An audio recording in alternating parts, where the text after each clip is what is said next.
तुम मेरे साथ अच्छा करो, ईश्वर तुम पर कृपा करेगा। यह वो मासूम सी लड़की कह रही थी। उस रात मैं शराब के नशे में था। जब उसकी आंखों में नज़र आई तो दिल कांप उठा। नशे में होने के बावजूद मैंने उस लड़की को खरीदकर आज़ाद कर दिया। वो जाते जाते पलटी और बोली, जो तुमने ईश्वर के डर से मुझे आज़ाद किया है, देखना ईश्वर तुम्हें कभी मुश्किल में अकेला नहीं छोड़ेगा। मैं नशे में था इसलिए उसकी बात को भूल गया। फिर कुछ साल बाद मुझे कैंसर हो गया। मेरी औलाद ने मुझे कचरे के ढेर में फेंक दिया। मैं मौत की प्रार्थना करने लगा कि इस ज़िंदगी से अच्छा तो मौत आ जाए। तभी मुझे उस लड़की की बात याद आई। मैंने आसमान की तरफ देखा और कहा कि अगर सच में भलाई का बदला मिलता है तो मुझे वह बदला दे। अगले ही लम्हे जो हुआ वो मैं उस रात शराब के नशे में था और ऐसा लग रहा था कि जैसे मैं खुद अपने ही वजूद का बोझ उठाने के काबुल नहीं हूँ। वो गलियां, वो रात के सन्नाटे भी ज़िंदगी से भरपूर लगती थी। उस वक्त अजीब सी खामोशी डूबी थी। मेरे कदमों की आहट तक शर्मिंदगी सी लग रही थी। हवा में बेचैनी और गुनाह की बू फैली हुई थी। शहर के उस हिस्से का हर कोना मेरे लिए नया नहीं था, लेकिन उस रात कुछ अलग सा था। मेरी आंखें तो सूखी हुई थी पर दिल अजीब सी उदासी में भीगा हुआ। यह बाकी रातों जैसी नहीं थी। मैं उस पल कोठे के बाहर रुक गया। दरवाजे पर खड़ा आदमी मुझे देखकर बोला, साहब आज बहुत ख़ास माल आया है। आप तो पुराने ग्राहक हैं, सबसे पहले आपको ही दिखाते हैं। मैंने सर हिला दिया और अंदर चला गया। अंदर रंग और रौनक की दुनिया छाई थी। गानों की आवाज़, हंसी के ठाके और खुशबू में डूबी हुई हवा। यह जगह मेरे लिए हमेशा कुछ वक्त के सुकून पाने का जरिया रही थी, लेकिन आज मेरी नज़र कुछ और पर पड़ी। कमरे में एक लड़की खामोश बैठी थी, जैसे सबसे अलग, सबसे दूर। उसके चेहरे पर वो चमक थी जो बाकी सब में नहीं। मैंने इशारे से पूछा तो मालकिन, जो हमेशा हंसते हुए मेरे पास आती थी, आज कुछ संजीदा थी। उसने कहा, साहब यह आज ही आई है, थोड़ी चुप है लेकिन बहुत खूबसूरत है। मैं उसके करीब गया। वो नज़रें झुकाए हुए बैठी थी। मैंने झुककर नाम पूछा, क्या नाम है तुम्हारा? वो धीरे से बोली, रिया। तुम बहुत अलग लगती हो, यहाँ कैसे पहुँच गई? उसने चेहरा उठाया। उसकी आंखों में दर्द था, लेकिन उसने साथ ही एक अजीब सी तसल्ली दी। उसने कहा, मुझे ज़बरदस्ती यहाँ पर लाया गया है। मैं एक अनाथ हूँ, मंदिर में पली पड़ी। कभी सोचा भी नहीं था कि मेरी ज़िंदगी मुझे इस जगह ला देगी। नशा मेरे दिमाग पर सवार था, लेकिन उसकी बात सुनते ही जैसे सब उतर गया। मैंने उसे गौर से देखा। उसके चेहरे पर वही चमक थी जो किसी सीधी सादी संस्कारी लड़की में होती है, और उसकी आंखें जैसे सीधे मेरे अंदर की किसी गहराई को छू रही थी। मैं थोड़ी देर खामोश खड़ा रहा। फिर मैंने पूछा कि तुम मुझे कुछ पढ़कर सुना सकती हो? उसने मेरी तरफ देखा और धीमे से कहा, मेरे गुरुजी वह मुझसे कहते थे कि अगर हम किसी की मदद करते हैं तो ईश्वर हमारे रास्ते से मुश्किलें हटा देता है, और अगर किसी को दुख देते हैं तो वह उसका हिसाब ज़रूर देता है। उसकी आवाज़ में ऐसी सच्चाई थी कि मेरे अंदर कहीं गहराई तक कुछ बदलने लगा। मेरा दिल जैसे थम सा गया और नशा कहीं दूर भाग गया। मैं चुप खड़ा रहा, जैसे उसकी बात मेरे दिल में जाकर कुछ तोड़ रही हो और कुछ नया बना रही हो। मैंने अपनी ज़िंदगी में बहुत गुनाह किए, बहुत गलत काम किए, लेकिन उस लम्हे के बाद मुझे लगा जैसे मैं बहुत बुरा इंसान हूँ। उसने मुझसे कहा, मुझे यहाँ से जाने दो, मैं यहाँ नहीं रह सकती। तुम जो चाहे ले लो, लेकिन आज मुझे आज़ादी दे दो। उस लड़की की आवाज़ में ऐसी गहराई थी जो दिल की सबसे अंदरूनी जगह से निकल रही थी। मैं झुका और जितने पैसे मेरे पास थे सब मालकिन के हाथ में दे दिए और कहा कि आज के बाद इसकी शक्ल यहाँ नज़र नहीं आनी चाहिए। यह अब आज़ाद है। मालकिन ने मेरी तरफ देखा और बोली, साहब आप नशे में हैं, सोच लीजिए। मैंने कहा, है ना, इसे आज़ाद कर दो। मेरी आवाज़ में शायद वह ताकत थी जो मैंने कभी पहले महसूस नहीं की। वह लड़की मेरी तरफ देख रही थी, जैसे यकीन नहीं कर पा रही हो वह आज़ाद हो गई है।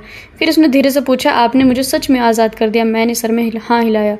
उसने कहा, ऊपर वाला वह आपके साथ है, आपका शुक्रिया। वह जाने लगी, लेकिन दरवाजे पर रुक गई, पलटी और मेरी तरफ देखा। उसके चेहरे पर आंसू थे, लेकिन साथ ही एक अजीब सी रोशनी थी। उसने कहा, ऊपर वाले के डर से आपने मुझे आज़ाद किया है, देखना वह आपको कभी भी मुश्किल में अकेला नहीं छोड़ेगा। मैं खामोश खड़ा रहा। मेरे दिल में अजीब सी हलचल थी। नशा पूरी तरह ख़त्म हो गया था। वो लम्हा मेरे लिए पहली बार किए गए अच्छे काम जैसा था। रिया चली गई और मैं देर तक वहीं पर बैठा रहा। उसकी आखिरी बात मेरे कानों में गूंज रही थी, ऊपर वाला तुम्हें कभी अकेले नहीं छोड़ेगा। मैंने उसे सुना ज़रूर था, लेकिन उस वक्त मेरे गुरूर ने उस बात की गहराई को समझने की इजाज़त नहीं दी। मैं वहाँ से निकलकर सीधा अपने आलीशान बंगले की तरफ गया। गाड़ी में बैठा तो ड्राइवर ने पूछा, साहब तबीयत तो ठीक है, आज आप कुछ अलग लग रहे हैं। मैंने इशारे से उसे चुप रहने का कहा और सीट पर सर टिका लिया। दिमाग में रिया की आवाज़ ही घूम रही थी, लेकिन मैंने उसे खुद से झटक दिया। घर पहुंचा तो पत्नी दरवाजे पर खड़ी हुई थी।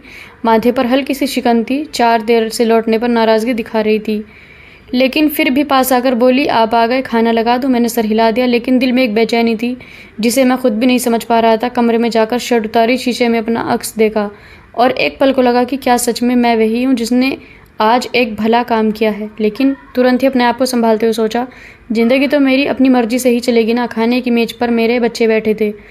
बड़ा बेटा 11वीं में था और मोबाइल में खोया बैठा था। दूसरा बेटा माँ से होमवर्क के बारे में पूछ रहा था और सबसे छोटा बेटा खामोशी से रोटी खा रहा था। बेटी भी मासूमियत से भाई को होमवर्क करते देख रही थी। मैंने बच्चों की तरफ देखा और पत्नी से कहा, तुम बच्चों को वक्त नहीं देती, यह सारा दिन मोबाइल और बेकार की बातें करते रहते हैं। उसने कहा, आपको तो टाइम है नहीं, बच्चों के लिए थोड़ा वक्त होता है, उसमें भी आप ऐसे सोते हैं या बाहर होते हैं। मैं भी कहाँ तक संभालूंगी, जितना हो पाता है सब करती हूँ। उसकी बात सुनकर मैं चुप हो गया, क्योंकि यह सच था, लेकिन मैं मानने के मूड में नहीं था। मैंने अपने गुस्से को छुपाते हुए खाने की प्लेट एक तरफ सरका दी और कहा कि भूख नहीं है। जिंदगी में सब कुछ था मेरे पास। बिजनेस दिन ब दिन चल रहा था। एक नया रेस्टोरेंट खोला, कुछ बगीचे खरीदे और हर तरफ से दौलत का काम धंधा शुरू हुआ था। लोग मेरे नाम से डरते थे, मैं जहाँ जाता लोग इज्जत से खड़े हो जाते। पर अजीब यह था कि जितनी दौलत बढ़ती गई, दिल का सुकून उतना ही कम होता गया। एक दिन मेरा पुराना दोस्त अमन मेरे ऑफिस आया, काफ़ी साल बाद मिलने आया। हम दोनों ने कॉलेज एक साथ किया था। उसने कहा, यार तुम्हारी ज़िंदगी तो बहुत बदल गई है, लेकिन तुम्हारे चेहरे पर वह खुशी नहीं है जो पहले हुआ करती थी। मैं बोला, उसके लिए दौलत चाहिए होती है अमन, मेरे पास वह बहुत है। उसने कंधे पर हाथ रखकर कहा, नहीं मेरे दोस्त, खुशी दिल से आती है। मैंने बात बदल दी और कहा, कॉफ़ी पियोगे तुम या जूस मंगवा दूँ? वो मुस्कुरा दिया, जो तुम्हें अच्छा लगे मंगवा लो। उस दिन के बाद मैंने पहली बार महसूस किया कि मुझ में कुछ खालीपन है। कारोबार की बिजी लाइफ, ऐश और आराम की ज़िंदगी, अय्याशी, सब कुछ अपनी जगह, लेकिन दिल अब किसी वीरान शहर जैसा लगता। मैं रात को लेटकर छत को घूरता रहता और ख़ुद से सवाल करता कि यह सब काफ़ी है, लेकिन फ़ौरन अपने दिल को डांट देता कि यह कमज़ोरी है। इन बातों ने मेरा दिमाग ख़राब कर दिया है। एक दिन पत्नी ने कहा, बच्चों का दाखिला लेना है नए स्कूल में, फ़ीस बहुत ज़्यादा है, लेकिन पढ़ाई अच्छी है वहाँ। तो मैंने बिना सोचे कहा कि करा दो, मेरे पास पैसे कम थोड़ी है। वह चुप हो गई, फिर कुछ लम्हों बाद बोली, लेकिन आप कभी उनके साथ वक्त क्यों नहीं बिताते? बच्चे सिर्फ पैसों से नहीं जीते, उनको आपकी ज़रूरत है। बच्चे कितना तरसते हैं आपके अटेंशन को। और मैंने गुस्से से कहा, मैं सारा दिन तुम लोगों के लिए कमाता हूँ, यह बातें बंद करो और अपना काम करो। वह खामोश हो गई। मैं जानता था कि जो वह कह रही है गलत नहीं है। यही एक कारण था जिससे मेरे बच्चे भी गलत रास्ते पर चलने लगे। वह कहते हैं ना, बच्चे अपने माँ बाप से ही सीखते हैं। बच्चों का पहला टीचर उनके पेरेंट्स होते हैं। इस तरह उन सब में मेरे असर आने लगे। मेरी ज़िंदगी बाहर से भरपूर थी, अंदर से खोखली। मैं वह इंसान बन गया जिसके पास सब कुछ था पर खुद कुछ नहीं था। वह प्रार्थना जो किसी दिन मेरे हक में मांगी गई थी, मैं भूल गया।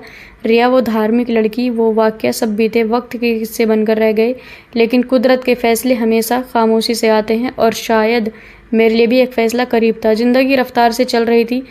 जब मेरे जिस्म पर पहली बार वो सुर्ख धब्बे ज़ाहिर होने लगे, मेरी तबीयत अब थोड़ी ख़राब रहने लगी। मैंने सोचा शायद मौसम के बदलाव की वजह से ऐसा, लेकिन वक्त के साथ खून के धब्बे बढ़ने लगे। मेरा सांस फूलने लगा। पत्नी के चेहरे से भी चमक उड़ने लगी। यह देख के दिल में डर आता, लेकिन फिर खुद को तसल्ली देता कि कोई इतनी बड़ी बात नहीं है, आराम आ जाएगा। एक दिन ऑफिस में मीटिंग के बीच मेरे हाथ से फाइल गिर गई। साथियों ने एक दूसरे की तरफ देखते हुए आंखों से कुछ इशारा किया। मैंने उन्हें अजीब नज़रों से देखा। मैं सोच पाता नहीं मेरे साथ क्या हो रहा है। पहले तो बस थकान लगती तो उसे नींद पूरी न होने की वजह देकर तसल्ली कर ली, लेकिन अब तो दिन भर लौटने के बाद भी शरीर में ताकत नहीं बचती। कुछ खाने का मन नहीं करता और खा भी लूँ तो अजीब सा भारीपन लगता। मैं खुद को आईने में देखता तो चेहरे पर पीलापन साफ नज़र आता, आंखों में भी सुर्खी होती, जैसे अंदर से कोई रोशनी बुझ रही हो। दोस्तों ने कई बार कहा, डॉक्टर को दिखा ले एक बार, लेकिन हर बार मैं टाल देता, सोचते कि मुझ जैसा नशा करने वालों को ऐसे छोटे मोटे असर होते ही हैं। पर अब हालत यह हो गई कि पेट में अजीब सी सूजन आने लगी, टखने और पैर भी फूलने लगे। रात को नींद नहीं आती, और जो आती तो डरावने ख्वाब आते। कई बार तो लगता जैसे दिमाग में धुन छा गई हो। बात करते करते मैं अब कई बार भूल जाता कि कहाँ से शुरू किया था, क्या बात कहना चाहता था। कभी मैं चाय का कप हाथ में लेकर खड़ा रहता और याद ही नहीं आता कि उसे रखना कहाँ है। एक दिन तो हद हो गई, नशे के बाद मेरी उल्टी में खून आ गया। पल भर के लिए लगा अब बस सब खत्म, लेकिन फिर खुद को समझा लिया शायद यह एक बार की बात हो। पर अंदर कहीं गहराई में महसूस कर रहा था कि यह सिर्फ थकान नहीं है, मेरा शरीर अब मुझसे हिसाब मांगना शुरू कर चुका था। अब उस दिन मैं हिम्मत करके डॉक्टर के पास चला गया। कई दिनों से शरीर जवाब दे रहा था। सोचा कि देख ही लूँ क्या मसला है। फिर डॉक्टर ने कुछ चेकअप करके कुछ टेस्ट लिख दिए, खून का टेस्ट, अल्ट्रासाउंड और कुछ रिपोर्ट्स। डॉक्टर ने कहा, नमन, तुम्हें कुछ टेस्ट कराने होंगे और आज ही सैंपल दो ताकि कल रिपोर्ट आ जाए। मैं हॉस्पिटल से बाहर निकला तो दिल अजीब तरीके से धड़क रहा था, जैसे कोई अनजाना डर मेरे सीने में बैठ गया। खून और बाकी टेस्ट के लिए सैंपल दे दिए, लेकिन वक्त जैसे रुक सा गया था। शाम तक बेचैनी बढ़ती गई, नींद भी नहीं आई। अगली सुबह सबसे पहले हॉस्पिटल पहुंचा। रिसेप्शन पर खड़ा रहा और बार बार घड़ी देखता रहा, जैसे रिपोर्ट आने में सदियाँ लग रही हो। आखिरकार मेरा नाम पुकारा गया। रिपोर्ट हाथ में आते ही मुझे लगा जैसे उसमें लिखी हाई लाइन मेरे सांसें रोक रही हो। डॉक्टर के रूम में गया तो उसने कागज़ देखते हुए गहरी सांस ली और मुझे देखकर कहा, नमन, यह मजाक नहीं है, तुम्हें तुरंत इलाज शुरू करना होगा। तुम्हें लीवर सिरोसिस है। सुनते ही जैसे कानों में भनभनाहट होने लगी। मैंने पूछा, इसका मतलब क्या हुआ? तो उन्होंने कहा, तुम्हारा लीवर काफ़ी हद तक ख़राब हो चुका है, शायद लंबे वक्त से नशा करने की वजह से, और अब इसका असर पूरे शरीर पर पड़ रहा है। पेट में सूजन, पीलिया, कमज़ोरी और याददाश्त की दिक्कत सब इसी की वजह से है। मैंने रिपोर्ट्स पर नज़र डाली तो कई शब्द ऐसे थे जो समझ नहीं आए, पर डॉक्टर की आंखों में जो संजीदगी थी उसने सब समझा दिया। वापस घर आते वक्त पूरा रास्ता जैसे धुंधला हो गया था। पैरों में वजन और मन में डर दोनों बढ़ते जा रहे थे। दिमाग में बस एक ही बात घूम रही थी, क्या मैंने अपने ही हाथों से अपनी ज़िंदगी बर्बाद कर ली? डॉक्टर ने रिपोर्ट टेबल पर रखी और मेरी तरफ देखकर कहा, नमन, तुम्हारा लीवर काफ़ी कमज़ोर हो चुका है। यह बीमारी धीरे धीरे बढ़ती है और कई बार इसके लक्षण शुरू में नज़र भी आते हैं, लेकिन जब आती है तो थकान, चक्कर आना, पेट में सूजन, भूख कम लगना और कभी कभी आंखों और स्किन का पीला पड़ना, यह सब आम है। अगर ध्यान न दिया जाए तो यह लीवर फेलियर तक भी जा सकती है और कुछ मामलों में जानलेवा भी हो सकती है। तुम्हें तुरंत शराब और कोई भी नशा छोड़ना होगा, वरना हालत और बिगड़ जाएगी। तुम्हारा डाइट पूरी तरह बदलना होगा। ज़्यादा तेल मसाले वाली चीज़ें और बाहर का खाना भूल जाओ। ज़्यादा से ज़्यादा पानी पियो, हल्का खाना लो और दवाई समय पर लो। यह भी याद रखो कि यह बीमारी पलट सकती है, लेकिन सिर्फ तभी जब तुम पूरी तरह डॉक्टर की सलाह मानोगे और अपनी आदतें बदल लोगे, वरना इलाज के बावजूद भी खतरा बना रहेगा। खाली नज़रों से मैं डॉक्टर की तरफ देख रहा था और जैसे ही डॉक्टर ने रिपोर्ट कहना शुरू किया, मेरी दुनिया जैसे थम सी गई। बाहर की आवाज़ कहीं खो गई और डॉक्टर की आवाज़ भी जैसे कानों तक पहुंचकर लौट रही थी। मैं क्लिनिक से निकलकर गाड़ी में बैठ गया। सिगरेट जलाने का मन हुआ, लेकिन पता नहीं क्यों खुद को ही जला रहा था। घर पहुंचा तो पत्नी ने दरवाज़ा खोला। मैंने उसकी तरफ देखा मगर कुछ नहीं कहा, बस सीधे कमरे में जाकर बैठ गया। रात को वह चुपके से मेरे पास आई और पूछा कि सब ठीक है। मैंने झूठ बोल दिया, हाँ बस थोड़ी थकावट है। पर बीमारी कब तक छुपी रहती? कुछ ही दिनों में मेरी हालत घर में दिखने लगी। थकान इतनी बढ़ गई कि सुबह उठना भी भारी लगने लगा। पैरों में अजीब सी कमज़ोरी, आंखें पीली होने लगी और पेट में हल्की सूजन महसूस होने लगी। मगर फिर भी मैं सबको यही कहता रहा कि सब ठीक है। ऐसे ही दिन बीतते गए और मेरे बहाने कम होते गए। थकान अब शरीर से निकलकर दिमाग में ही बस गई। भूख नाम की चीज़ ख़त्म हो चुकी थी। जो भी खाता कुछ ही देर में उल्टी जैसा मन करने लगता। मेरा वज़न तेज़ी से गिर रहा था और आईने में खुद को देखता तो पहचानना मुश्किल हो जाता। आंखें और ज़्यादा पीली हो गई थी। चेहरा खोखला लगने लगा। रात को सोते वक्त कई बार पसीने से भीग जाता और अजीब सी बेचैनी से नींद टूट जाती। कई बार हाथों में करकराहट होने लगती और कभी कभी बात करते हुए भी शब्द अटकने लगते। एक दिन मैं ऑफिस में बैठा था कि अचानक चक्कर आया और कुर्सी से गिर पड़ा। होश आया तो खुद को अस्पताल के बेड पर पाया। डॉक्टर मेरे सामने संजीदा चेहरा लिए हुए खड़ा था। बोला कि नमन, तुम्हारा लीवर बहुत कमज़ोर हो चुका है। यह सिरोसिस का एडवांस स्टेज है। अब अगर तुमने शराब और सिगरेट पूरी तरह से बंद नहीं की तो हालत और बिगड़ सकती है। और यहाँ तक कि उसने बात अधूरी छोड़ दी। उसकी आंखों ने वह पूरा सच बोल दिया था जो मैं सुनना नहीं चाहता था। उस दिन शाम को मैं घर लौटा तो हाथ में डॉक्टर की दी हुई फाइल थी। सोच रहा था कि सीधा अपने कमरे में रख दूँ, पर जैसे ही जूते उतारे पत्नी सामने आ गई और बोली, आज इतने थके हुए क्यों लग रहे हो और यह फ़ाइल में क्या है? मैंने कहा, कुछ नहीं, बस टेस्ट की रिपोर्ट है। उसने बिना कुछ पूछे फ़ाइल मेरे हाथ से ले ली और वहीं खड़े खड़े पढ़ने लगी। पहले तो उसके चेहरे पर कोई एहसास नहीं था, लेकिन जैसे जैसे पन्ने पलटे उसकी आंखें बड़ी होती गई, होंठ सूखने लगे और हल्के हाथ कांपने लगे। वो कुछ देर मुझे देखती रही, फिर धीमे से बोली, ये सच है। मैं चुप रहा क्योंकि झूठ बोलने का कोई फ़ायदा नहीं था। उसने एक कदम पीछे लिया, जैसे मेरे और उसके बीच अचानक कोई दीवार खड़ी हो गई हो। कमरे में अजीब सी चुप्पी फैल गई। बस घड़ी की टिक टिक सुनाई दे रही थी। मैं उसके चेहरे पर हर डर साफ देख रहा था। वो डर सिर्फ बीमारी से नहीं था, बल्कि आने वाले वक्त से था। रात का खाना हमने साथ तो खाया, लेकिन उसके हाथ की रोटी में अब वह पुरानी गर्माहट नहीं थी। वह बस एक मशीन की तरह खाना परोस रही थी, बिना मेरी तरफ देखे। पहले वह अक्सर पूछती थी कि और लो, सब्ज़ी कैसी है। आज उसने एक शब्द भी नहीं कहा। अगले दिन सुबह चाय रख गई, लेकिन मेरे पास बैठी नहीं। मैंने कहा, बैठो ना 2 मिनट। उसने कहा, मुझे काम है, आप पी लो। उसकी आवाज़ में ना गुस्सा था ना प्यार, बस एक अजनबी की तरह। धीरे धीरे उसने मेरे साथ बाहर जाना बंद कर दिया। मोहल्ले में अगर कोई मुझसे मिलने आता तो वह मुझे अपने कमरे में भेज देती, खुद दरवाज़ा संभालती। शायद उसे डर था कि लोग मेरी हालत पहचान लेंगे। और फिर एक दिन मैंने देखा, उसने मेरे तकिए का कवर बदलकर बाकी बिस्तर से अलग रख दिया, चुपचाप, बिना कोई सफाई दिए। उस पल समझ आ गया कि यह सिर्फ बीमारी नहीं, अब मैं उसकी नज़र में दूर रखने वाली चीज़ बन चुका हूँ। उसके बाद दिन बीतते गए, लेकिन मेरे घर अब घर नहीं रहा। वह जगह जहाँ पहले हंसी और आवाज़ें गूंजती थी अब खामोशी का जाल था जो हर कोने में लटकता। कभी मैं लिविंग रूम में बैठा होता तो वह किचन में बर्तन ऐसे पटकती जैसे मेरी मौजूदगी ही उसे चुभ रही हो। पहले तो लगा शायद उसका मूड ख़राब है, लेकिन यह हर दिन का हिस्सा बन गया। मोहल्ले में धीरे धीरे खबर फैलने लगी। किसी ने कहा सुना है नमन को बड़ी बीमारी हो गई है, किसी ने कहा शराब पीकर लिवर ख़राब कर लिया है। और जैसे जैसे बातें फैलती गई वैसे वैसे हमारे घर की चौखट पर आने वाले लोग कम होते गए। जो कभी चाय पर घंटों बैठकर गप्पे मारते थे अब वह दूर से हाथ हिलाकर निकल जाते। मैं समझ रहा था कि यह बीमारी मेरे शरीर से ज़्यादा मेरे रिश्तों को खा रही है। पत्नी का बर्ताव खुलकर बदलने लगा। सुबह उठकर वह मुझे देखती भी नहीं, जैसे मेरी आंखों में झांकने से भी उसे डर लगता हो। उसने मेरे कपड़े धोने अलग कर दिए, मेरे गिलास प्लेट भी अलग रख दिए। रात को मैंने कोशिश की कि उससे बात करूं। मैंने कहा देखो यह बीमारी छूने से नहीं फैलती, डॉक्टर ने साफ कहा है। लेकिन वह सिर्फ चुप रही। बोली मैं जानती हूँ, लेकिन डर सिर्फ बीमारी का नहीं, डर है कि अगर तुम चले गए तो मेरा क्या होगा, मेरी दुनिया कैसे चलेगी। मैं बस उसे देखता रह गया। यह पहली बार था जब उसने मान लिया था कि वह मेरे जीने से ज़्यादा मेरे जाने के बारे में सोच रही है। फिर एक दिन मोहल्ले में रहने वाला सुरेश आया और बस दरवाजे पर खड़े होकर सिर्फ इतना कहा कि भाई अपना ध्यान रखो, सुना है बीमारी बड़ी है, और वह चला गया। पहले वह मेरे साथ घंटों बैठकर इतनी बातें करता था, अब मिनट भर में लौट गया। मुझे समझ आ रहा था कि लोग अब सिर्फ एक फॉर्मेलिटी निभा रहे हैं, असली रिश्ता तो कब का ख़त्म हो चुका है। पत्नी भी अब घर का एक हिस्सा मेरे बिना संभालने लगी, जैसे मैं कोई मेहमान हूँ जो कब चला जाएगा पता नहीं। और सबसे बुरा वो दिन था जब उसने पूजा का कमरा साफ़ करते हुए मेरी तस्वीर वहाँ से हटा दी जहाँ हमारे शादी के बाद की फ़ोटो रखी थी। मैंने पूछा यह क्यों हटाई, तो उसने बस कहा जगह बदल रही थी, लेकिन उसकी आंखों में लिखा था कि वजह कुछ और है। धीरे धीरे मैंने घर के एक कमरे को अपना बना लिया। बाहर की आवाज़ें मुझ तक कम ही आती थी, टीवी की आवाज़ तक पहुंचना बंद होगी। बस खिड़की से धूप आती और रात को अंधेरा फैल जाता। खाना चुपचाप दरवाजे पर रख दिया जाता। वह अंदर आकर साथ नहीं बैठती। पहले मैं गुस्सा होता, फिर थक जाता।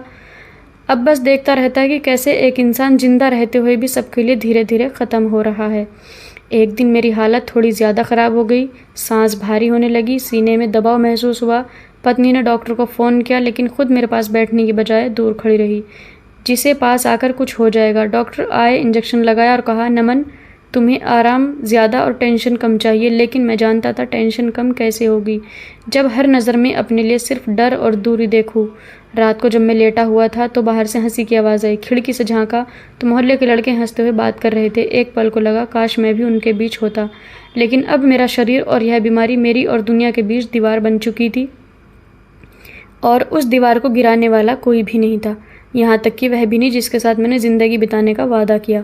धीरे धीरे पत्नी ने मेरे लिए दरवाज़ा भी कम खोलना शुरू कर दिया। अगर कोई मिलने आता तो कह देती नमन आराम कर रहा है, बाहर नहीं आएगा। मैंने देखा कई बार उसके चेहरे पर जैसे राहत होती कि लोग मुझसे ना मिले, क्योंकि हर मुलाकात उसे मेरी बीमारी की याद दिलाती थी और शायद उसके डर को बढ़ाती भी थी। मैं समझ गया था, पर फिर भी दर्द होता कि मैं उसके लिए अब सिर्फ एक जिम्मेदारी बचा हूँ। प्यार का नाम कहीं खो गया। मैं अक्सर खिड़की से बाहर सोचता दुनिया तो वैसी है, बस मैं बदल गया हूँ। मोहल्ले में वही शोर, बच्चों की आवाज़ें, त्यौहार की तैयारी, लेकिन मेरे सब कुछ जैसे कांच के उस पार जैसा लगता, जहाँ मैं सिर्फ देख सकता हूँ, छू नहीं सकता, महसूस नहीं कर सकता, और इस दूरी को बांटने वाला कोई नहीं है। रात भर मुझे करवटें बदलते हुए जब सुबह हुई तो मैं उठकर आईने में खुद को देखने लगा। चेहरा पीला सा पड़ गया था, आंखों के नीचे काले घेरे और बाल बिखरे से थे। बाथरूम से बाहर निकला तो सामने मेरा बड़ा बेटा आ रहा था। पहले तो रोज़ पापा कहकर गले से लग जाता था, लेकिन आज बस दूर से ही देखकर निकल गया। मैंने आवाज़ दी तो बोला जल्दी में हूँ और बाहर चला गया। उसके पीछे मुझला बेटा आया, उसने भी बस हल्का सा सर हिलाया और कमरे की तरफ बढ़ गया। सबसे छोटा जो हमेशा मेरे पास बैठकर बातें करता था वह भी मेरी तरफ देखे बिना टीवी के सामने जा बैठा। उस वक्त दिल में अजीब सी ठंड उतर गई, जैसे धीरे धीरे सब मुझसे दूरी बना रहे थे। नाश्ते के टेबल पर सब अपने अपने फ़ोन में लगे थे। किसी ने मुझसे कुछ नहीं पूछा और मैंने भी चुपचाप थाली में रखा खाना बिना स्वाद महसूस किए निगल लिया। पत्नी ने एक बार भी आंखें उठाकर मेरी तरफ नहीं देखा, जैसे मेरी मौजूदगी उसे भारी लग रही हो। उस वक्त महसूस हुआ कि बीमारी से ज़्यादा डरावनी चीज़ है अपने ही घर में अजनबी हो जाना। घर के अंदर पहले जैसा शोर नहीं रहा। तीनों बेटे और बेटी अपने कमरे में बंद रहते। पहले जो काम से लौटते ही मेरे गले लग जाते थे, अब दूर खड़े होकर सिर्फ नमस्ते बोलते। कभी कभी लगता था जैसे मैं उनके लिए कोई बोझ बन गया हूँ। एक दिन बड़ा बेटा सामने से निकला तो मैंने हाथ बढ़ाया कि थोड़ा पास आ जाए, लेकिन उसने कहा पापा मुझे जल्दी ऑफिस जाना है, और वह निकल गया। बीच वाला तो अब मुझसे आग भी नहीं मिला था। और उस सबसे छोटा अब मुझसे बचकर बाहर खेलने चला जाता। मैं समझ रहा था कि उन्हें बीमारी से डर लगने लगा है, लेकिन यह बात जुबान पर लाने की हिम्मत ही नहीं थी। पत्नी का चेहरा हर दिन मुरझाता जा रहा था। वह कोशिश करती कि घर का माहौल मामूली लगे, लेकिन उसकी आंखों की नमी और थकी हुई मुस्कान अब यह बयान कर देती थी। मैं जानता था कि अब वह कहीं अंदर से डरी गई है, लेकिन फिर भी मेरी देखभाल में कोई कमी नहीं करती। कभी कभी रात में उठकर उसे मेरे पास बैठा पाता। जब मैं पूछता कि सोई क्यों नहीं, तो कहती बस ऐसे ही। पर मैं जानता था वो मेरी सांसों की आवाज़ सुन रही है, कहीं यह थम ना जाए। एक शाम तीनों बेटे ड्राइंग रूम में थे, मैं भी वहीं चला गया। वो आपस में बातें कर रहे थे। जैसे ही मैंने पास जाने की कोशिश की तो उनकी बातें थम गई और वह उठकर अपने अपने कमरों में चले गए। मेरे दिल में जैसे किसी ने चाकू घोंप दिया हो। मैं जानता था कि उनकी यह गलती नहीं है। शायद उनकी उम्र में मैं भी डर जाता, लेकिन उस दिन मुझे पहली बार ऐसा लगा कि मैं अपने ही घर में अकेला हूँ। पत्नी चुपचाप किचन में खड़ी थी। उसने मुझसे कुछ नहीं पूछा और मैंने भी कुछ नहीं कहा, क्योंकि अब शब्दों से ज़्यादा खामोशी बोलने लगी थी। मैंने बड़े बेटे की तरफ देखा। उसकी आंखें कहीं दूर खोई। उसने पहले ही मेरे बिना घर की तस्वीर बना ली हो। मैंने कहा, तुम्हें लगता है कि मैं यहाँ रहकर सबको तकलीफ़ दे रहा हूँ? उसने नज़रें चुराई और बोला, पापा ऐसा नहीं है, बस आपका इलाज अच्छे से हो सके इसलिए हॉस्पिटल ठीक रहेगा आपके लिए। लेकिन उसकी आवाज़ में कोई अपनापन नहीं था। मैंने समझ लिया कि यह वही दूरी है जो वक्त और हालात मिलकर बनाते हैं। उस दिन के बाद घर का माहौल और बदल गया। अब बच्चे मुझसे कम ही बात करते। मैंने एक दिन उन्हें बुलाकर कहा, बेटा मुझसे डरते हो? उसने कहा, नहीं पापा, बस टाइम नहीं मिलता, पढ़ाई बहुत है। लेकिन उसकी आंखों में झूठ साफ था। मैंने भी अपने बच्चों को टाइम नहीं दिया, और अब जब मुझे उनके अटेंशन की ज़रूरत पड़ी तो मुझे एहसास हुआ कि उन्हें तब कैसा लगता होगा जब मैं अपनी दुनिया में ही मगन था। पत्नियाँ पहले जैसी नहीं रही। वह घर के हर कोने में मौजूद रहती, लेकिन मेरे कमरे के दरवाजे तक नहीं आती। अगर आती भी तो बस खाने की थाली रखने और यह कहने की दवाई समय पर ले लेना। उसके बिना इंतज़ार किए चली जाती। मुझे ऐसा लगता जैसे मैं इस घर का हिस्सा नहीं, बल्कि एक पुराना फर्नीचर हूँ जो कोने में रखा है और सब बस उसे नज़रअंदाज करते हैं। मुझे याद है एक रात मेरी हालत अचानक से ख़राब हो गई। सांस लेने में तकलीफ़ हुई। मैं ज़ोर से खांसने लगा, लेकिन दरवाजे के बाहर से सिर्फ बर्तनों की आवाज़ आई। कोई पास नहीं आया। मैं जैसे तैसे पानी पीकर बैठा रहा। सुबह पत्नी आई तो मैंने कहा, रात मुझे तकलीफ़ हुई थी। वह बोली, तो उठकर बता देते। मैंने कहा, किससे बताता, दरवाज़ा तो बंद था। उसने बिना कुछ कहे थाली रखी और चली गई। धीरे धीरे मेरे बिस्तर का गद्दा भी बदल दिया गया। कहने को नया था, लेकिन इतना सख्त की करवट लेना भी मुश्किल हो गया। मैंने पूछा तो कहा गया कि पुराने गद्दे में कीड़े लग सकते हैं। मेरे कपड़े भी अब अलग धोए जाते। सबको लगता था कि मेरी बीमारी किसी को भी लग सकती है, जबकि डॉक्टर कह चुके थे कि सीधे छूने से नहीं फैलती। लेकिन डर ने घर के हर कोने में अपनी जगह बना ली थी। एक दिन सबसे छोटा बेटा आया। उसने कहा, पापा मैं दोस्तों के साथ घूमने जा रहा हूँ। मैंने कहा, अच्छा बेटा, लेकिन वह नज़रें नहीं मिला रहा था। मैं समझ गया कि वह भी अब मुझसे दूर रहना चाहता है, ताकि उसके दोस्तों को मेरी बीमारी के बारे में पता ना चले, वरना उसे एम्ब्रेस होना पड़ेगा। अब मेरे दिन बस खामोशी और दीवारों को देखने में गुजरने लगे। कभी कभी मैं सोचता कि काश यह सब एक सपना हो और सुबह उठती सब पहले जैसा हो जाए, लेकिन हर सुबह हकीकत और कड़वी हो जाती। मेरे दोस्तों ने फ़ोन बंद कर दिया। ऑफिस से भी कोई खबर नहीं आती। कभी कभी खिड़की से बाहर झांकता तो सड़क पर भागती ज़िंदगी को देखता और सोचता कि मैं भी कभी इस भीड़ का हिस्सा था। एक शाम बड़ा बेटा फिर आया। उसने कहा, पापा हॉस्पिटल में एक रूम मिल गया है, हम कल आपको ले जाएंगे। मैंने पूछा, वहाँ कौन रहेगा मेरे साथ? उसने कहा, नर्स रहेगी और ज़रूरत पड़ी तो हम मिलते रहेंगे। लेकिन मुझे पता था कि यह मिलना बस कुछ रस्म मुलाकातों तक ही सीमित जाएगा। मैंने कहा, बेटा अगर मैं वहाँ चला गया तो क्या कभी वापस आऊँगा? उसने चुप रहकर सर झुका लिया। उसकी खामोशी ही उस बात की जवाब थी। उस रात मैं बहुत देर तक जागा। खिड़की के बाहर देखता रहा। हवा में ठंडक थी, लेकिन मेरे सीने में एक भारीपन। मुझे लगा जैसे मैं किसी अनजाने सफ़र पर निकलने वाला हूँ, जहाँ से वापसी नहीं होगी। मैंने अलमारी से एक पुराना एल्बम निकाला। उसमें बच्चों की बचपन की तस्वीरें थी। सब हंस रहे थे, खेल रहे थे।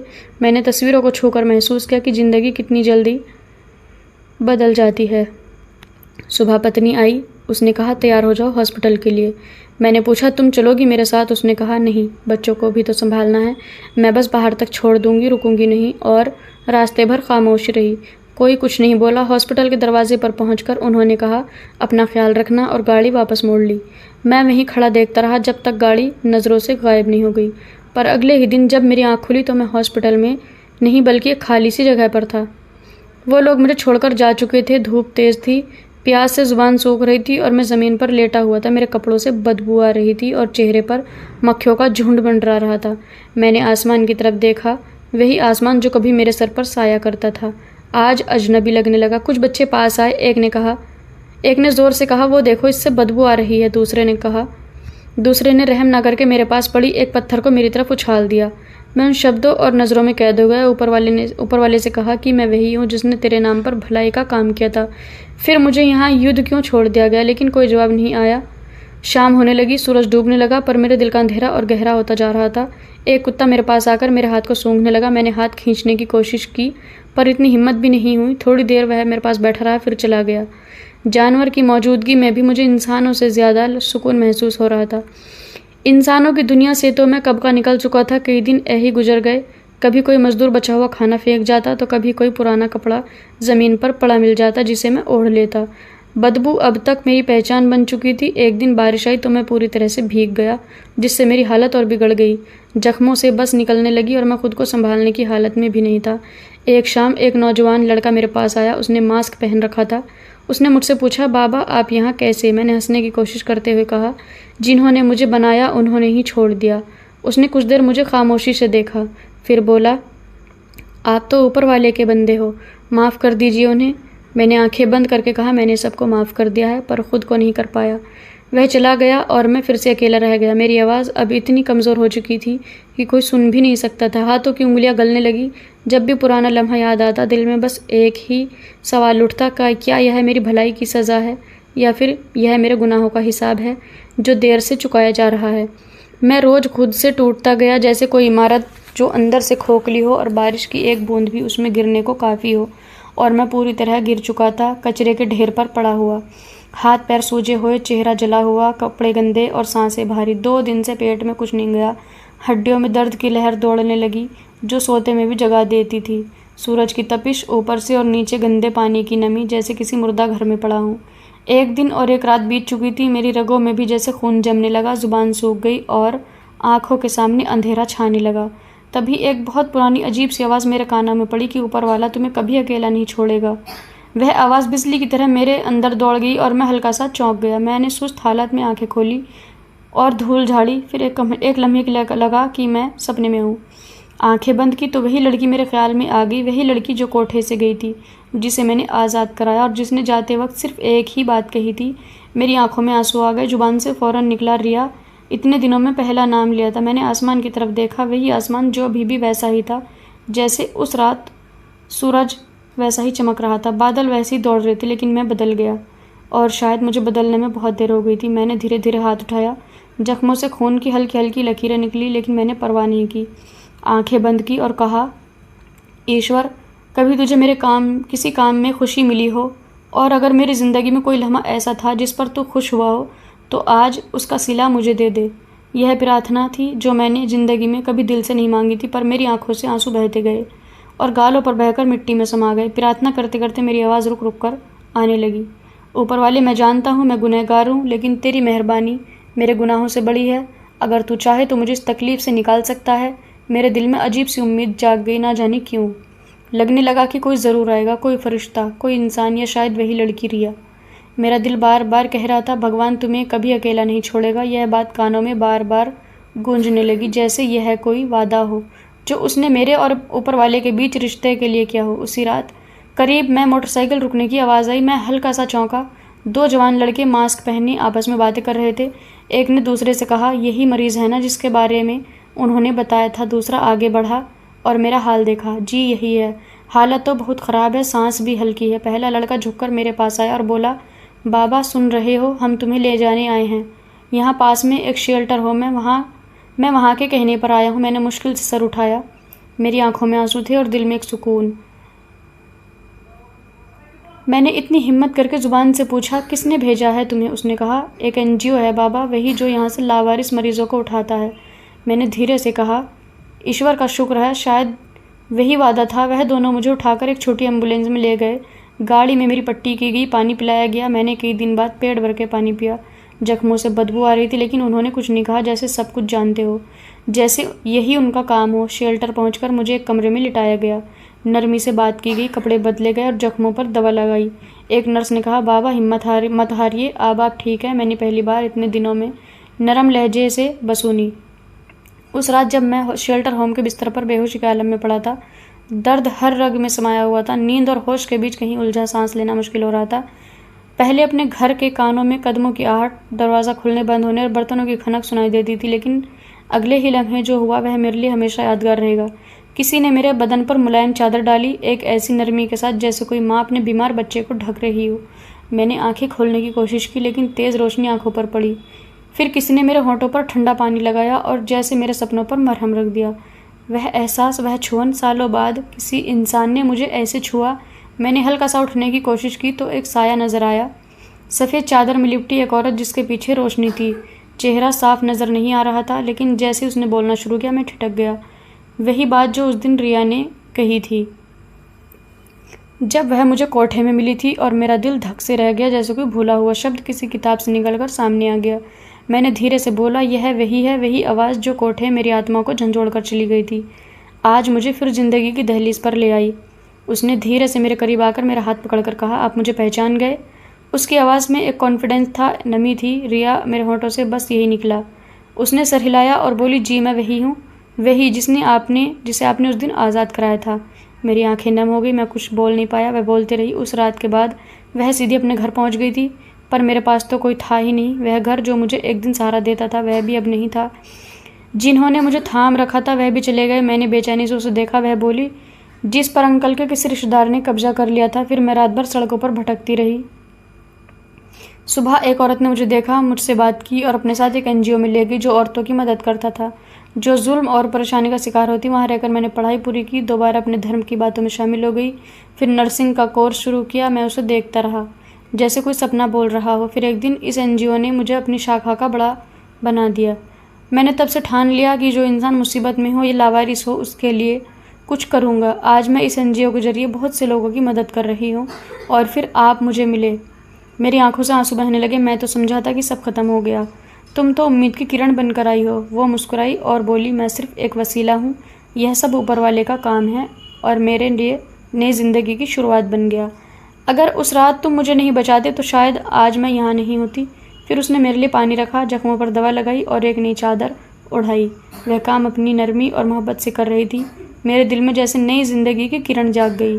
यह सब तुमने अकेले संभाला? उसने कहा, मैं अकेली नहीं थी, कुछ और लोगों ने मेरा साथ दिया। हमने कुछ सालों से यहाँ शेल्टर, स्कूल, क्लिनिक, औरतों के लिए वर्कशॉप बनाए। लेकिन मुझे सबसे ज़्यादा सुकून उन मरीज़ों की खिदमत में आता है जिन्हें दुनिया छोड़ चुकी है, जैसे कि आप। मेरे होंठ कांपने लगे। मेरी अपनी औलाद ने मुझे छोड़ दिया, जिनके लिए ज़िंदगी भर मेहनत की। उसने मेरे हाथ को दबाया और कहा, ईश्वर ने आपको नहीं छोड़ा और ना कभी छोड़ेगा। फिर वही उठी, मेरे पास एक गर्म कंबल रखकर बोली, अब आपका इलाज ठीक से होगा, आप यहाँ महफूज हैं। मैंने धीरे से कहा, मुझे तुम पर फ़ख्र है। मैं शर्मिंदा हूँ अपने बीते वक्त पर, लेकिन शुक्र है ईश्वर ने मुझे यह दिन दिखाया कि जिसे मैंने एक लम्हे में इनाम समझकर आज़ाद किया था वही मेरी ज़िंदगी संवार रही है। वह खामोश रही, बस सर झुकाकर मुस्कुरा दी। रोशनी में उसके चेहरे की चमक थी। वह सच में एक फरिश्ते जैसी थी। उसका वजूद किसी दर्द से कम नहीं था। भलाई चाहे लम्हा भर की हो, मगर वक्त आने पर पहाड़ बनकर इंसान को सहारा देती है। वह जाने लगी, लेकिन दरवाजे से पलटकर बोली, कल डॉक्टर आएंगे, पूरा चेकअप करेंगे और आपको बेहतर कमरे में शिफ्ट किया जाएगा। मैंने कहा, रिया, तुमने मेरा नाम याद रखा, वो आदमी जिसने ईश्वर के नाम पर मुझे आज़ाद किया था। मैं कैसे भूल सकती थी। दरवाज़ा बंद हो गया। मेरे दिल में एक खिड़की खुल गई। उम्मीद की वह किरण जिसकी झलक सिर्फ सपनों में देखी थी अब मेरे सामने जिंदा थी। और मैंने पहली बार महसूस किया कि ऊपर वाले की मेहरबानी कितनी खामोशी से ज़िंदगी के बिखरे टुकड़े समेट लेती है। जब मुझे इस एनजीओ में बाकायदा दाखिल किया गया तो मैं खुद को किसी और ही दुनिया में महसूस करने लगा। हर तरफ सफाई और एक ख़ास किस्म की खामोशी जो मेरे अंदर के शोर को ढकने लगी। मुझे एक साफ़ सुथरा बिस्तर दिया गया, साथ में एक छोटा सा मेज़, एक कुर्सी और एक खिड़की के साथ टंगा हल्का पर्दा जो हवा चलने पर यूं ही लहराता था जैसे मेरी नई ज़िंदगी की शुरुआत कर रहा हो। रिया ने खुद आकर मुझे शिफ्ट करवाया। यह कमरा सिर्फ आपके लिए है, यहाँ आपको सुकून मिलेगा और इलाज भी ठीक से होगा। उसने एक नर्स को बुलाया। नमन अंकल के जख्म रोज़ाना साफ़ किए जाएंगे, दवा वक्त पर दी जाएगी और इन्हें कोई तकलीफ़ नहीं होनी चाहिए। नर्स ने मुस्कुराकर सर हिलाया। इलाज की शुरुआत हो गई। डॉक्टर ने पहले पूरा चेकअप किया। बाबा, आपने बहुत तकलीफ़ झेली है, लेकिन अभी सब ख़त्म नहीं हुआ। दवा और आराम से यह जख्म भर सकते हैं। मैंने यकीन से पूछा, क्या सच में मैं बेहतर हो सकता हूँ? डॉक्टर ने मेरा हाथ पैर हल्के से दबाया और कहा, आप हमारी जिम्मेदारी हैं। अब रिया हर दूसरे दिन मेरे पास आती, मेरा हालचाल पूछती, मेरे साथ वक्त गुजारती। कभी वह मेरे लिए फूल लेकर आती, कभी मेरी हालत देखकर खुद से सूप पिलाती, मैं उसे देखता रहता। उसकी आंखों में नमी थी, व्यवहार में मिठास और हर काम में ईमानदारी और हमदर्दी। वह कोई आम इंसान नहीं थी, वह किसी प्रार्थना का जवाब थी। एक दिन वह मेरे साथ कमरे के बाहर बैठ गई। हल्की हल्की बारिश हो रही थी और पेड़ों पर परिंदे चहचहा रहे थे। मैंने उससे पूछा, रिया, तुमने इतनी बड़ी जिंदगी कैसे बनाई? कोई तो होगा जिसने तुम्हें सहारा दिया होगा। उसने आसमान की तरफ देखते हुए कहा, ईश्वर ने, और आपकी वह भलाई। जब मुझे सब छोड़ दिया था, आपने मुझे आज़ाद किया। उस एक लम्हे ने मेरे अंदर की आग बुझा दी। फिर ईश्वर ने मेरे रास्ते बनाए। मुश्किल बहुत आई, लेकिन मैं जानती थी कि मैं अकेली नहीं हूँ। फिर कुछ ही देर बाद मैंने कहा कि मेरी बेटी और लड़के तुम्हारे जितने ही हैं, पर वह मुझसे दूर है। मैं उनसे प्यार नहीं कर सका, मैं वक्त नहीं दे सका। रिया बोली, जो वक्त गुजर गया उस पर अफसोस ज़रूरी नहीं, लेकिन जो वक्त बाकी है उसे बेहतर बनाओ। एक दिन मैंने उससे पूछा, तुम क्या सोचती हो मेरे बारे में? मैं तो एक गुनहगार इंसान हूँ। उसने हल्के से मुस्कुराकर कहा, मैं तो सिर्फ इतना जानती हूँ कि जिस इंसान ने किसी की ज़िंदगी बचाई, ईश्वर उसके गुनाह माफ़ कर सकता है। आपने मेरे लिए दरवाज़ा खोला था, आज वही दरवाज़ा आपके लिए खुल गया है। इलाज के बीच मैं अपने आप को बदलते महसूस करने लगा, जिसके साथ दिल के जख्म भी भरने लगे। हर रोज़ मैं आईने में खुद को थोड़ा अलग पाता। जो अंदर का मेरा टूटापन था, वह किसी उम्मीद की जगह लेने लगी। मैंने पहली बार कमरे की खिड़की से बाहर झाँक कर पेड़ों को गौर से देखा। पत्तियों की हलचल, बारिश की बूंदें, सब मुझे नई जिंदगी के इशारे दिखाई देने लगे। एनजीओ के कुछ और मरीजों से भी मेरी दोस्ती हो गई। हम मिलकर खाते और छोटे छोटे किस्से सुनते। एक दिन एक बुजुर्ग ने कहा, बेटा, तुम में अभी भी जिंदगी है, तुम अभी पूरे ख़त्म नहीं हुए। मैं मुस्कुराकर बोला, चाचा, अब नई शुरुआत हो रही है। रिया ने एक दिन मेरे कमरे में आकर कहा, आपके लिए ख़ास बात है, अगले हफ्ते कुछ मीडिया वाले एनजीओ पर रिपोर्ट बनाने आ रहे हैं। मैं चाहती हूँ कि आप उनसे बात करें और अपनी कहानी सुनाएं, ताकि दुनिया को पता चले कि एक भलाई कितनी दूर तक असर डाल सकती है। मैंने पहले झिझक महसूस की। मैंने कहा, बेटा, मेरा चेहरा, मेरी हालत। लेकिन वह बोली, आपका चेहरा नहीं, आपकी कहानी दिल को छूती है। आपकी कहानी बहुतों का दिल बदल सकती है। मैंने कहा, हाँ, कह दिया। उस दिन के बाद मैंने खुद को संभालना शुरू कर दिया। चीज़ ठीक से रखना, वक्त पर खाना खाना, दवा लेना, प्रार्थना करना। दिल में एक नई लगन पैदा हो गई। अब मैं सिर्फ जिंदा नहीं था, जीने लगा था। मैं अक्सर खुद से सवाल करता, क्या यह वही लड़की है जिसे मैंने कोठी से छुड़ाया था? और हर बार दिल जवाब देता, हाँ वही है। लेकिन ईश्वर ने उसे संवार कर निखार दिया, और आज वही मुझे संवार रही है। मुझे बच्चों की याद आती, उनके हंसते चेहरे, उनकी शरारतें। काश मैंने उन्हें वक्त दिया होता, उनसे बात की होती, उनके दिल में जगह बनाई होती। लेकिन शायद ऊपर वाले ने मेरी तन्हाई के लिए रिया को भेज दिया। वो मेरे हर दुख में शामिल थी। जब दवा का असर कम होता तो वह मेरे कान पर हाथ रखकर दिलासा देती। जब मैं थक जाता तो हाथ पकड़कर कहती, बस थोड़ा सा और, सब ईश्वर ठीक कर देगा। मैं जान गया था कि नई जिंदगी ईश्वर की तरफ से वह इनाम है जिसकी मुझे उम्मीद भी नहीं थी, और इस इनाम का नाम रिया था। 6 महीने कोई बड़ा वक्त नहीं होता, लेकिन मेरे लिए यह नया जन्म साबित हुआ। मेरी हालत, जो कभी ऐसी थी कि मैं अपने आप से बर्दाश्त नहीं कर सकता था, अब बदलने लगी। जख्म जो गल गए थे धीरे धीरे भरने लगे। डॉक्टर ने हैरत जताई कि मेरी बीमारी तेजी से जा रही है। उसने कहा, यह आपके जिस्म से ज़्यादा दिल की सेहत है बाबा। एक नर्स ने मुस्कुरा कर कहा। मैं सिर्फ खामोशी से सुनने लगा। अब मैं खुद चलने लगा था। बैसाखियों का सहारा कम हो गया। रोज़ सुबह जल्दी उठकर प्रार्थना करता, फिर बैठक में धूप में बैठ जाता। मैं इधर उधर के मरीजों से बातें करने लगा। एक दिन एक बुजुर्ग मेरे पास आकर बोले, बेटा, जब मैंने तुम्हें पहली बार देखा था तो लगा जैसे ईश्वर ने तुम्हें माफ़ कर दिया। अब तुम्हारे चेहरे पर एक सुकून है। मैंने धीरे से कहा, चाचा, वो सुकून तो तौबा की रोशनी है। हर रात बिस्तर पर लेटकर दिन भर की प्रार्थनाएं करता, ईश्वर का शुक्र अदा करता, और दिल ही दिल में अपने गुनाहों पर अफसोस करता। अब मैं खुद को पहले जैसा नहीं देखता था। गुनाह के पहाड़ से गुजरने के बाद यह रास्ता इतना रोशन लगता कि कभी सोचा भी नहीं था कि इतना आसान हो सकता है। रिया रोज़ नहीं आती थी, लेकिन हर दूसरे तीसरे दिन मेरे कमरे का दरवाज़ा खटखटाकर हाल पूछती, दवा का वक्त याद दिलाती। एक दिन मैंने उससे कहा, बेटा, तुमने मेरे लिए जो किया है वो मैं कभी नहीं चुका सकता। उसने कहा, बाबा, आपने मेरे लिए दरवाज़ा खोला था, मैंने और ऊपर वाले ने मेरे लिए, अब हम दूसरों के लिए भी रास्ता खोले। उस दिन के बाद मैंने एनजीओ के अंदर जो छोटे मोटे काम कर सकता था वह करना शुरू कर दिया। कुछ मरीजों की मदद करना, किताबें ठीक से रखना, दवा की लिस्ट बनाना, यहाँ तक कि नए आने वाले मरीजों को तसल्ली देना। नौजवान जो हाल ही में दाखिल हुआ था, जख्मों से वह कर्रा रहा था। मैंने उसके पास बैठकर कहा, बेटा, मैं भी ऐसे ही आया था, लेकिन ईश्वर की मेहरबानी से सब ठीक हो गया, तू भी ठीक हो जाएगा। वो बोला, बाबा, आप तो बिल्कुल ठीक लग रहे हैं। मैंने मुस्कुरा कर कहा, दिल का इलाज हो जाए तो जिस्म भी ठीक होने लगता है।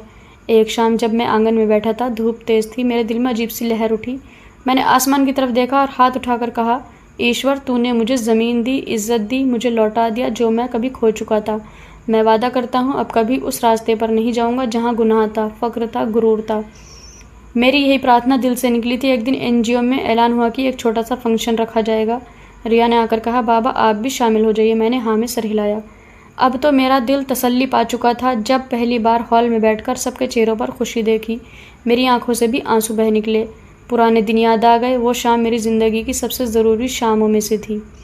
मैंने सबके सामने अपनी कहानी सुनाई। एनजीओ के कुछ नौजवान मेरे पास बैठे थे।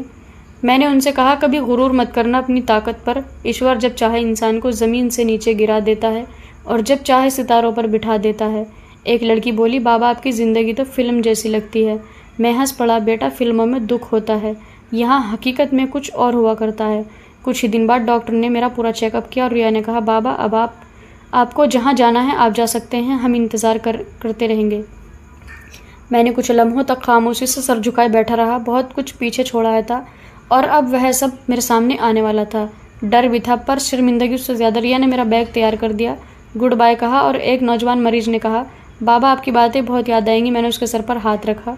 बेटा बस हमेशा सच बोलना, माँ बाप से प्यार करना और वक्त ख़राब मत करना। मैं चलने को तैयार था लेकिन कदम भारी होने लगे। गाड़ी मुझे उस शहर की ओर ले जा रही थी जहाँ मेरा पिछला वक्त था। मुझे लग रहा था कि जैसे मैं किसी नए शहर में दाखिल हो रहा हूँ। मंजिल के करीब आते ही दिल की धड़कनें बढ़ने लगी। उस गली में दाखिल हुआ जहाँ कभी मेरा बंगला था। दरवाजे पर आकर सांस ली और हल्की दस्तक दी। दरवाज़ा खुला। सामने मेरा बड़ा बेटा खड़ा था। उम्र में फ़र्क आ चुका था। वह एक पल के लिए हैरान रह गया। आंखें फैल गई। मैंने नज़र झुका ली और हाथ जोड़ दिए। मैं वापस इसलिए नहीं आया बेटा कि तुम मुझे अपनाओ, बल्कि इसलिए कि अपनी गलतियों का इकरार कर सकूं। मैंने तुम सबके साथ बुरा किया, तुम्हें सही परवरिश नहीं दी, खुद भी बिगड़ा और तुम्हें भी बिगाड़ दिया। लेकिन अगर तुम्हारे दिल में ज़रा सी नरमी बाकी है तो एक बार माफ़ कर दो। बेटे ने कुछ नहीं कहा, बस आंखें नम हो गई। फिर पीछे हटकर दरवाज़ा पूरा खोल दिया। पापा ये। मैं अंदर गया। वही सोफ़ा, वही दीवारों का रंग, लेकिन माहौल अलग था। छोटे छोटे बच्चे, मेरे पोते पोतियाँ मुझे हैरत से देख रहे थे। मेरी बहू ने आकर नमस्ते किया और किचन में चली गई। मेरी पत्नी दरवाजे से झांक रही थी, फिर धीरे धीरे बाहर आई।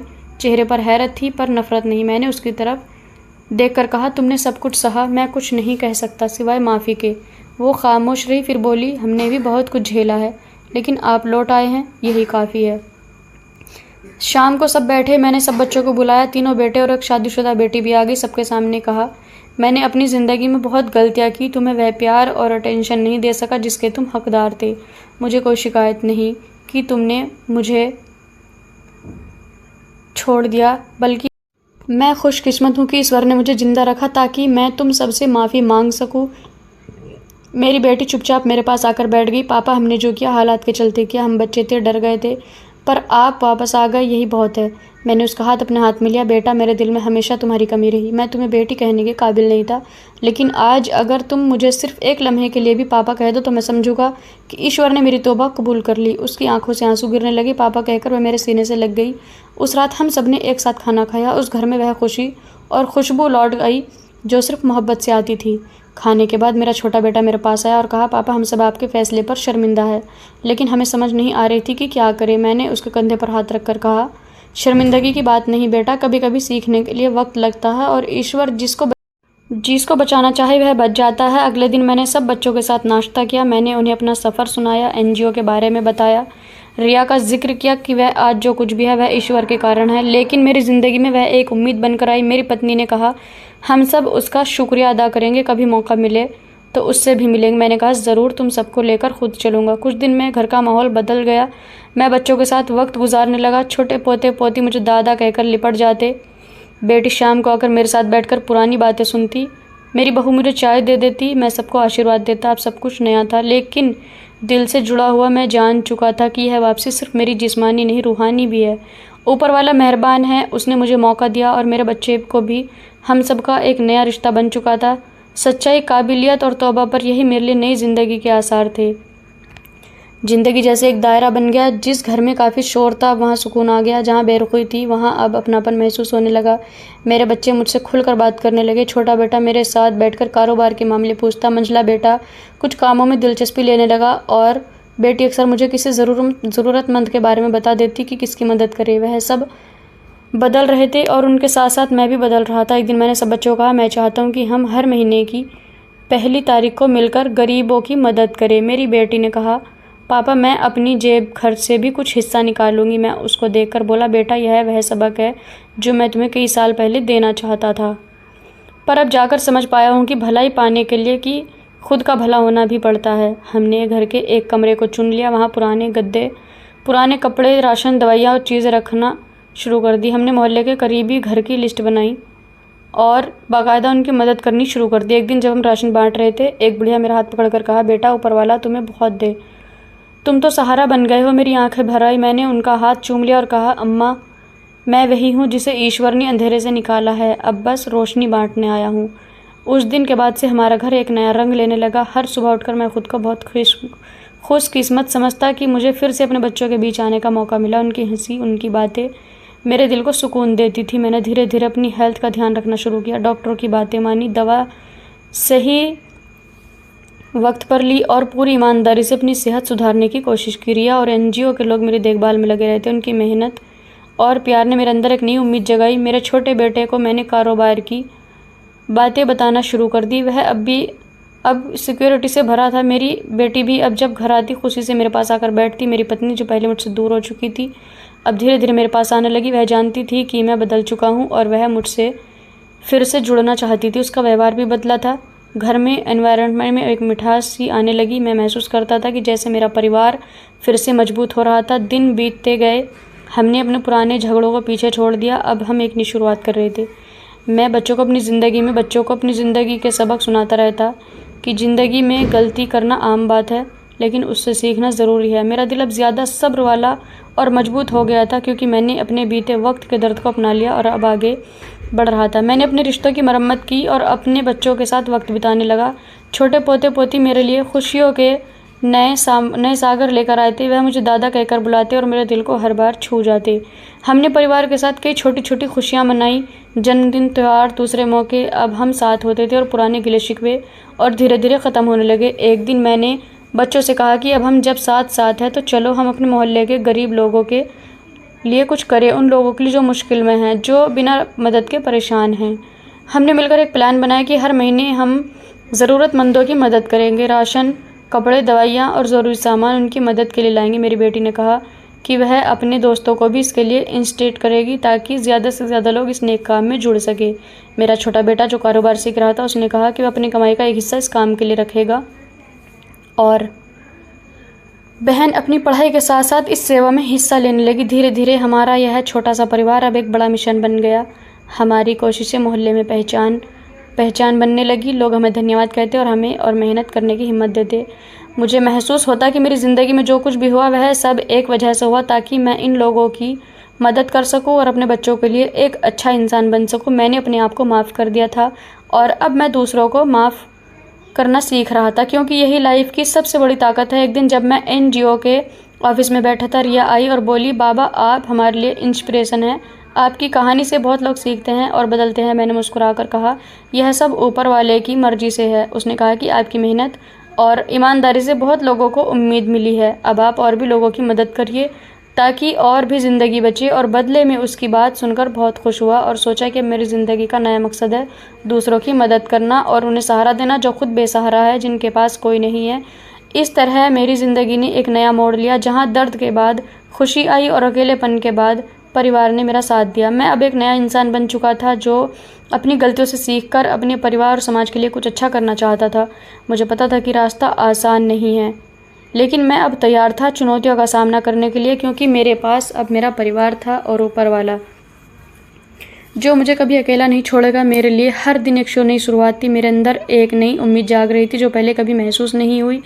मैंने अपने परिवार के साथ ज़्यादा समय बिताने लगा। छोटे पोते पोतियों की हंसी मेरे दिल को रोशन कर देती। मैंने अपनी पत्नी के साथ धीरे धीरे रिश्ता सुधार रहा था। वह अब मुझे समझती और मैं भी उसे वैसे ही अपनाता जैसे वह थी। अब हमारे बीच कोई दूरी नहीं थी, हम एक दूसरे के लिए सहारा बन गए। मेरा बड़ा बेटा जो पहले मुझसे दूर था, अब मेरे पास आकर अपनी परेशानियां बताने लगा। हमने कई बार गहरी बातें की। उसने मुझे बताया कि वह अब भी अपनी जिम्मेदारियों से जूझ रहा है और चाहता है कि हम सब मिलकर परिवार को मजबूत बनाएं। मैंने उसे भरोसा दिलाया कि हम साथ हैं और एक दूसरे के लिए हमेशा खड़े रहेंगे।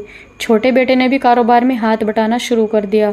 वह अब ज़्यादा समझदार और जिम्मेदार बन चुका था। बेटी ने घर के कामों में मदद करनी शुरू कर दी और इसकी पढ़ाई में भी मन लग गया। वह अब ज़्यादा खुश और इंडिपेंडेंट दिखती थी। बहू का व्यवहार भी बदल गया। वह हमारे घर को अपने प्यार और इज्जत से भर रही थी। हमारे बीच की दूरियां अब ख़त्म होने लगी। हर शाम हम साथ बैठकर दिन भर की बातें करते, बचपन की यादें साझा करते और फ्यूचर के प्लान्स बनाते। मैंने महसूस किया कि मैं अब सिर्फ एक बाप नहीं बल्कि एक दोस्त भी बन चुका था जिसके लिए उसके बच्चे खुलकर बात करते थे। हमारे रिश्तों में प्यार और समझदारी की नमी घुलने लगी। मैंने अपने अंदर का गुस्सा छोड़ दिया।